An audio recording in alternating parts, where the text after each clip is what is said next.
तो हेलो दोस्तों, हम आज शुरू करने हैं एक एक नए प्रोग्राम से, एकदम सिंपल प्रोग्राम से आप लोगों को एकदम सिंपल और आसान भाषा में समझ में आएगा, जो कि हमारे अवधीय हिंदी भाषा में आपको समझाएंगे।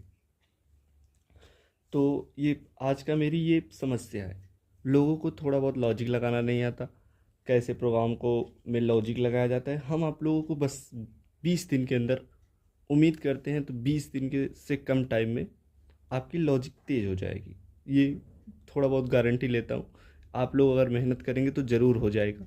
मैं आप पूरा अपना प्रयास करूँगा कि आपको जो वीडियो बनाऊँगा वो पक्का समझ में आएगा। तो शुरू करते हैं वीडियो। इसका मेरा क्वेश्चन है, program to find in factorial of any input number. हमें फैक्टोरियल फाइंड आउट करना है। तो बहुत से बच्चे होते हैं कि जिन्हें फैक्टोरियल नहीं पता।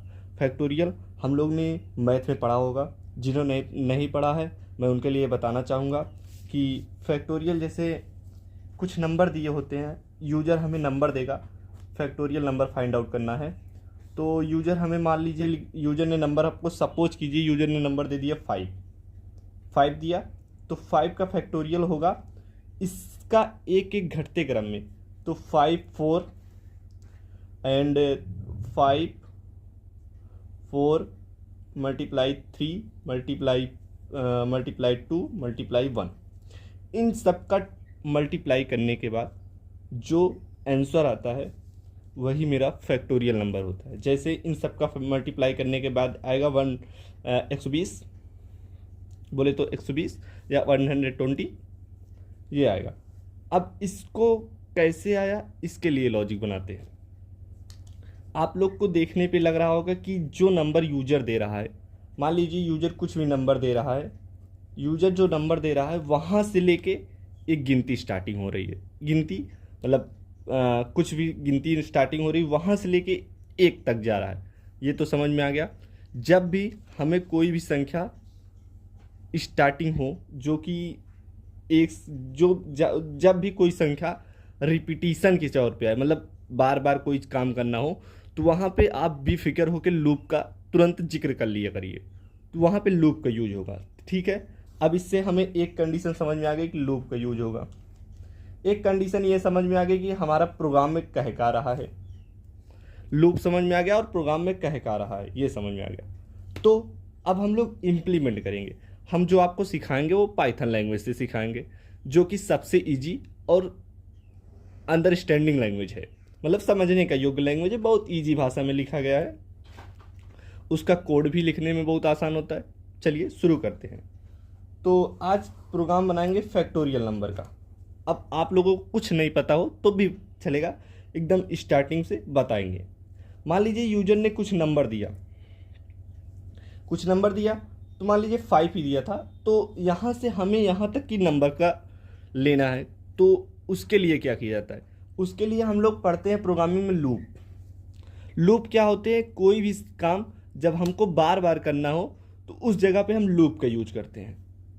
हम उम्मीद करते हैं आप लोगों को समझ में आ गया होगा। कोई भी काम को अगर हमें बार बार करना हो तो लूप कहते हैं। हम लोग को गर्मियों में बोलते हैं तो लूप चल रही है तो उसे लूप कहते हैं ना, लूप नहीं लूप होता है ये, लूप। तो शुरू करते हैं, बताएंगे आपको एकदम एग्जैक्ट से स्टार्टिंग से। तो मान लीजिए हमने एक नम नाम का, पहले यूजर से नम नाम का एक वेरिएबल लिया। अब वेरिएबल क्या होता है, वेरिएबल आप लोग को वेरिएबल वो होते हैं जैसे हमारे लोग के घर में अचार नहीं होते। अब किसी किसी के घर में डिब्बा कुछ और रहता है, डिब्बे में कुछ और यूज होता है, वो अलग बातें हैं। लेकिन हम लोग के अचार होता है ना, अचार, तो उसके लिए एक डिब्बा में रखा जाता है। वैसे ही वेरिएबल होते हैं। वेरिएबल क्या होते हैं कि आप जो गिनती दी जाए उससे स्टोर करना। वेरिएबल हम अपने संख्या को स्टोर कराते हैं वेरिएबल में। जैसे हमें डिब्बे में अचार स्टोर करते हैं, वैसे ही वेरिएबल कुछ संख्याओं को स्टोर करता है। मान लीजिए वेरिएबल में 5 आता है, कुछ भी संख्या होती है, स्ट्रिंग होती है। स्ट्रिंग क्या है, ये सब कीवर्ड होते हैं। स्ट्रिंग, इंट, ये सब कीवर्ड होते हैं। तो हमें वेरिएबल आपको, उम्मीद करते हैं वेरिएबल आपको समझ में आ गया। वेरिएबल वो होते हैं जो एक प्रकार का कंटेनर होता है जिसमें हम अपनी वैल्यू को स्टोर कराते हैं, सिंपल सी भाषा में।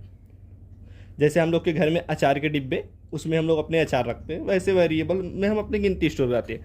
अब आप लोग को लग रहा है ये नम क्या है? नम इस वेरिएबल का लोकेशन है। जैसे आप अपने घर में रहते हैं तो घर का एक पता होता है, वैसे ही वेरिएबल का एक लोकेशन होता है। लोकेशन, हम उसको किस नाम से जाने, आपके घर का कुछ पता होगा, उसका भी ये नाम है, इसी नाम से हम अपने वेरिएबल को जानते हैं। ठीक है, तो उम्मीद करते हैं कि वेरिएबल के बारे में समझ में आ गया होगा। चलिए शुरू करते हैं प्रोग्राम। अब फिर लिखते हैं नम इज इक्वल टू यहाँ पे हम लोग मैथ में पढ़ते थे ना, c is equal to a plus b, ये इज इक्वल टू दूसरा है। इस इज इक्वल टू का मान होता है जैसे 5 + 3 इज इक्वल टू 6, यहाँ पे 8 होता था ना, तो 8 आंसर आता था।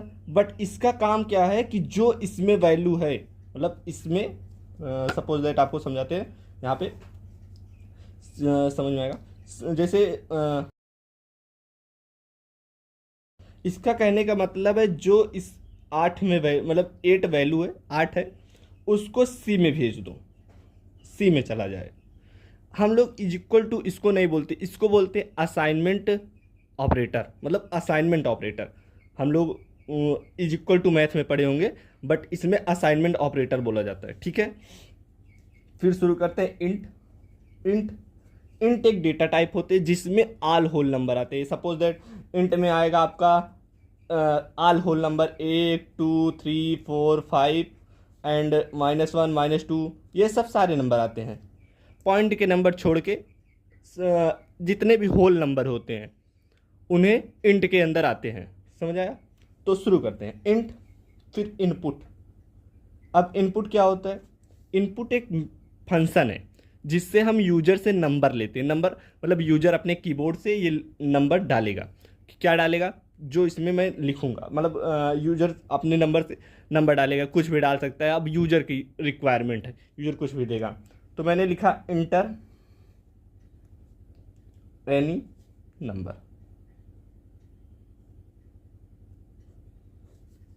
इंटर एनी नंबर, 2 ब्रैकेट बंद एंड फिर से शुरू। यहाँ पे आप लोगों को थोड़ा सा दिक्कत हो रहा होगा, मैं यहाँ पे लिखता हूँ तो ताकि कोड को अच्छे से एनालिसिस समझ में आए। Is equal to int bracket open input,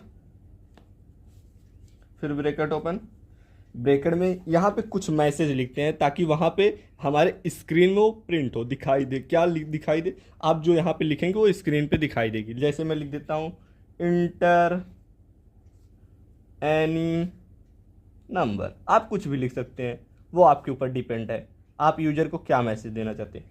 हो गया ये लाइन कंप्लीट, एक लाइन। अब ये एक लाइन कंप्लीट हो गया। अब उसके बाद अब हमें समस्या क्या थी? फैक्टोरियल फाइंड आउट करना था। क्या समस्या थी? फैक्टोरियल फाइंड आउट करना था ना। तो हमने बताया था 5 का फैक्टोरियल क्या होता है। जैसे 5 का फैक्टोरियल क्या होता है, तो 5 मल्टीप्लाई 4 मल्टीप्लाई 3 मल्टीप्लाई 2 मल्टीप्लाई 1। एक तरीका है, या तो हम सीधी गिनती चला लें, मतलब जहाँ तक यूजर रिक्वायरमेंट दे। इसके 2 कंडीशन है। एक तो हम 1 से शुरू कर लें, जहाँ तक कि यूजर कहे, मतलब जहाँ तक यूजर कहे, यूजर जहाँ तक नंबर दिया हो वहाँ तक। एक कंडीशन ये है कि यूजर जो नंबर दे उससे हम उल्टा चले, मतलब 5 4 3 2 1 ऐसे चले। एक कंडीशन ये है कि 1 2 3 4। आप 2 में से चाहे जो मेथड अपना सकते हैं। मैं ये वाला मेथड अपनाता हूँ, 1 2 3 4 5, ये वाला। समझ में आया? चलिए शुरू करते हैं। तो ये यहाँ तक हो गया। मैं एक लिखता हूँ for I in range bracket में 1 से स्टार्ट हो, कॉमा नम +1 ब्रैकेट क्लोज कॉलम पाई। अब आप लोग को ये लाइन नहीं समझ में। फॉर जो एक कीवर्ड है, और आई जैसे वेरिएबल नहीं होता ये नम, वैसे ही इसका आई वेरिएबल है, ये वेरिएबल है। और इन एक कीवर्ड है कि मतलब इन मतलब होता है अंदर। जैसे हम लोग कहते हैं ना, इसके अंदर जो चीज़ है उसी के दौरान इन मतलब होता है अंदर। तो रेंज रेंज एक फंक्शन है। फंक्शन क्या है? इसका काम होता है कि कहाँ से आपको कहाँ तक वैल्यू प्रिंट करानी है। रेंज मतलब रेंज ये होता है, रेंज के अंदर होते हैं, रेंज के अंदर 3 आर्गूमेंट होते हैं। पहला होता है स्टार्ट, दूसरा होता है एंड, तीसरा होता है स्टेप। ये 3 इसके आर्गूमेंट होते हैं। स्टार्टिंग आपको कहाँ से स्टार्ट करना है, एंड मतलब एंड कहाँ से करना है, स्टेप बाय डिफ़ॉल्ट 1 होता है, आप कुछ भी लिख सकते हैं। स्टेप अगर आप स्टेप में अगर आप 2 दे देंगे तो ऐसे चलेगा। मान लीजिए 1 से स्टार्टिंग है, मतलब 0 से स्टार्टिंग है और 10 तक प्रिंट करना है, 2 प्रिंट करना, तो आपको ऐसे देगा 2 4 8, 2 4 6 8 एंड 10 तक नहीं चलता, एक कम। एंड यहाँ पे +1 क्यों लिखा हूँ? क्योंकि एंड ये जो रेंज फंक्शन होती है वो हमारे एंड वैल्यू जो एंड में दिया हो यूजर ने उससे एक कम चलता है। सब समझ गए? उम्मीद करता हूँ कि आपको ये लाइन समझ में आ गई होगी। अब यहाँ से एक एक नंबर मान लीजिए यूजर ने आ रहा है, तो ये लिखता हूँ एक fact is equal to fact multiply by i. समझ में आया? ये लाइन नहीं समझ आया? मैं कह रहा हूं फैक्ट में जो फैक्ट की वैल्यू है, यहां पे एक फैक्ट नाम का वेरिएबल लूंगा इज इक्वल टू 1। फैक्ट में मैंने 1 असाइन किया। मैंने 1 क्यों असाइन किया? क्योंकि बाय डिफ़ॉल्ट हमें पता नहीं है कि फैक्टोरियल क्या नंबर आएगा। मुझे पता नहीं है, आपको मतलब इसमें सपोज करिए आप, मुझे पता नहीं है फैक्टोरियल क्या नंबर भी हो सकता है, कुछ भी हो सकता है। और 1 क्यों लिखा मैंने यहाँ पे? 0 क्यों नहीं लिखा? 0 तो भी लिख सकता था, बट 1 ही क्यों लिखा? 1 इसलिए लिखा क्योंकि हम किसी भी संख्या में जब 1 का मल्टीप्लाई करते हैं तो कोई फ़र्क नहीं पड़ता, इसलिए 1 लिखा है। समझ गए? यहाँ ये लाइन समझ में आ गई ना कि फैक्टोरियल में इस समय 1 चला गया। ठीक है, तो ये लूप यहाँ तक लूप रन करेगा और यहाँ पे मैं प्रिंट करा दूंगा। प्रिंट क्या कराऊंगा? प्रिंट में मैं करा दूंगा factorial number, factorial is equal to, यहाँ पे फिर कॉमा में फिर फैक्ट। बहुत सिंपल प्रोग्राम था जो कि उम्मीद करते हैं आप लोगों को समझ में आया होगा। अब इसको ड्राई रन कराते हैं। ड्राई रन मतलब एकदम सिंपल मेथड में अपने से रन कराते हैं बिना कंप्यूटर के। आप समझ में आएगा, ड्राई रन कराते हैं। जैसे नम में सपोज दैट यूजर ने नंबर दिया 5 दिया, तो पहली बार इसमें 1 आएगा, 1 आया तो इसमें लिखा है फैक्ट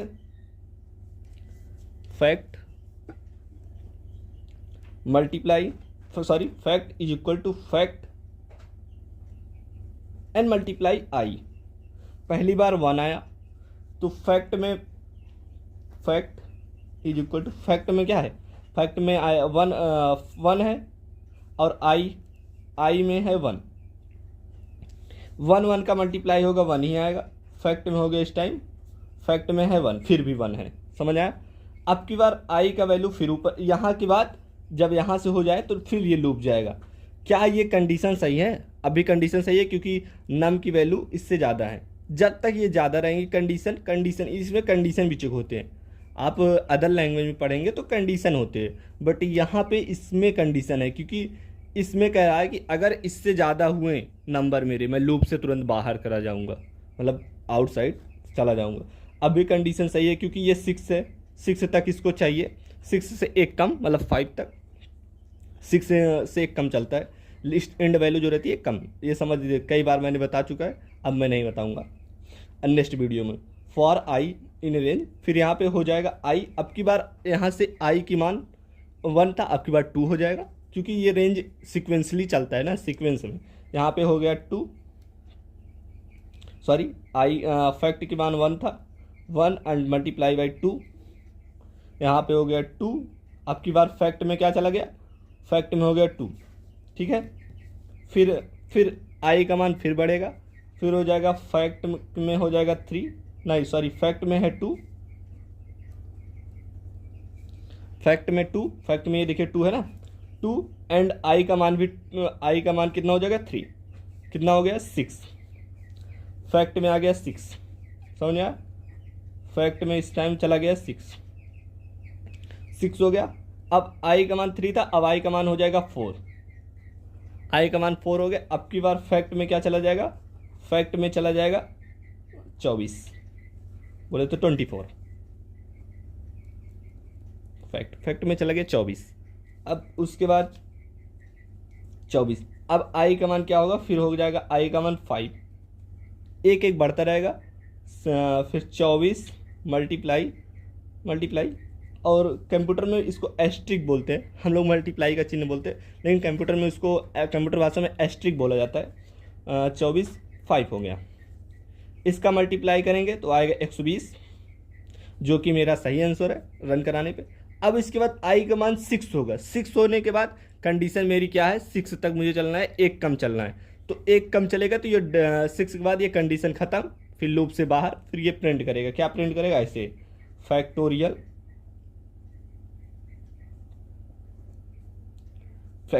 इज इक्वल टू 122। ये आपका आंसर होगा। उम्मीद करते हैं समझ में आएगा। चलिए अब कोड पे चलते हैं अपने कंप्यूटर स्क्रीन पर।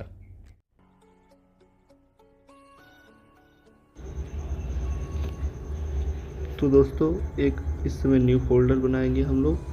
तो एक फोल्डर क्रिएट कर लेते हैं।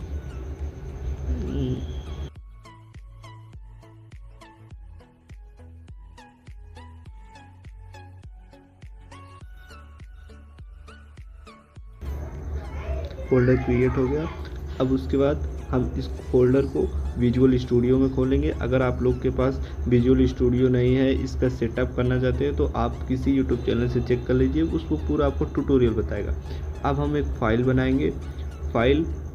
बनाएंगे जो कि जिसमें अपना कोड लिखेंगे, जो आज आप लोगों को कोड बताए थे। कोड का नाम .py, क्योंकि फाइल का एक्सटेंशन .py, पाइथन का एक्सटेंशन .py होता है। तो फिर हम अपने एक कमेंट लिखते हैं। कमेंट वो होता है जो प्रोग्राम कंपाइलर द्वारा रन नहीं किया जाता। कमेंट मतलब जो प्रोग्राम में रन नहीं किया जाता, जिसे हम सिर्फ पढ़ के समझ सकते हैं, अंडरस्टैंडिंग के लिए होता है, जिसे हमें समझने के लिए सिर्फ होता है, उसे कमेंट कहते हैं। जैसे ये कमेंट दे रहे हैं हम कि प्रोग्राम फॉर फैक्टोरियल नंबर्स, ये हमारा कमेंट है। कमेंट एग्जीक्यूट नहीं होता। कमेंट बस कोड को रीडेबिलिटी बढ़ाती है, कोड को अंडरस्टैंडिंग बढ़ाती है और समझने के लिए। नंबर वेरिएबल का नाम आप किसी भी, जैसे हमने शुरू में बताया था, वेरिएबल का नाम आप किसी भी में लिख सकते हैं। जैसे सेम कोड को लिख रहे हैं, int input enter any number bracket open close and fact is equal to, उसके बाद आप फैक्ट में डाल दिया 1, जैसे उसमें बताया था। फिर उसके बाद फॉर आई इन रेंज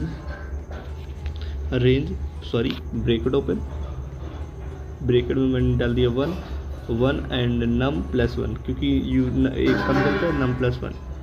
उसके बाद कॉलन वो होता है जहाँ पर हमें ब्लॉक बनाना होता है, तो उसके स्थान पर हमें कॉलन का यूज़ करते हैं पाइथन में। तो हमें कॉलन का यूज हमें ब्लॉक बताता है कि किसके अंदर मेरा कोड है।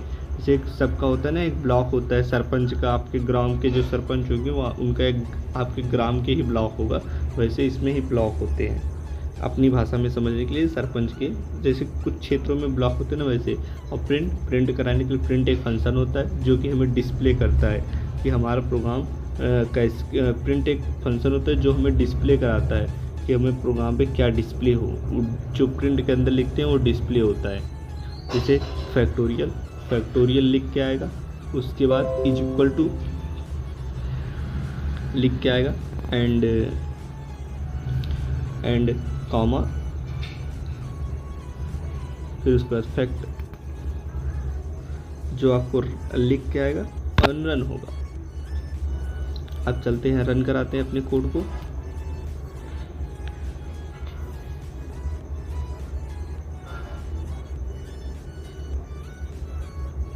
थोड़ा सा 1 मिनट थोड़ा सा इसके साइड में कर देते हैं ताकि आपको व्यू अच्छा दिखे। आप शुरू करते हैं। जैसे मैंने इंटर किया 5, आ गया 120 एंड फिर से रन कराते हैं।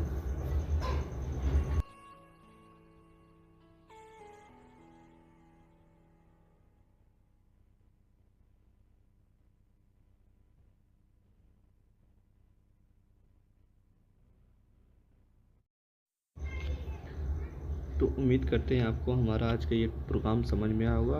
अगर आपको समझ में आया तो अपने दोस्तों के पास शेयर